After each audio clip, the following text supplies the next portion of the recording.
When I first came to Stockton, it was billed to me as being an experimental college. So they were kind of looking at this as an experimental school, kind of like Hampshire College or Evergreen or something like that. And it turned out that from the very, very beginning, the president and the administration was not keen on this idea. And so a lot of the things that you needed to promote this kind of an experience got closed down, and I started to get rather bitter about this. So one of the things that I did was I used to listen to a radio program in New York City that was narrated by Gene Shepard. And Gene Shepard was a storyteller. This was a program that was on late at night, and he would just tell stories. Well, I don't know what part of Jersey you've been living in, friend, what hole that you've dug and you pulled it in after you, but the Jersey Devil is one of the most persistent and consistent and scary legends of New Jersey. So anyhow, in my bitterness and irritation towards the administration, I started to name things sarcastically. So I called Lake Fred because Fred was a pejorative name that Gene Shepard had used on his show all the time.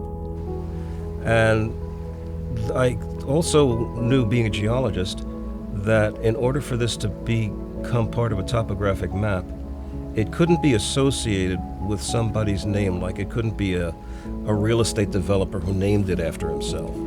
So it had to be part of the folk process. People would generally call it something. So I used to lie like a thief and say that I didn't name Lake Fred, that the people who owned the property was the Lake family, and the owner was Fred Lake, and you couldn't call it Lake.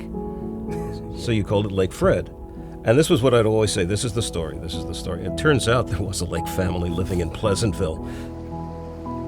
The one thing that relates to this Gene Shepard business was that the naming of Lake Fred became ubiquitously known in the campus.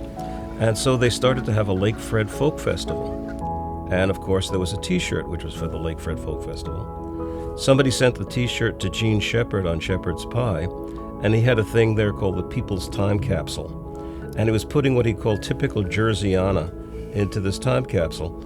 So he holds up on the TV a Lake Fred t-shirt, a Lake Fred Folk Festival t-shirt, and he says, figured there'd be a place in New Jersey called Lake Fred. And so he was using the same pejorative name that I had taken from him initially. And it's like the whole story followed sort of like a circle. It just came full circle. Do you know anything about the Pine Barrens of Jersey? This is part of Jersey that most people don't know much about. It's over around in the area around Atlantic City. And it's just that. It's the Pine Barrens. And there's all kinds of interesting people live in that area.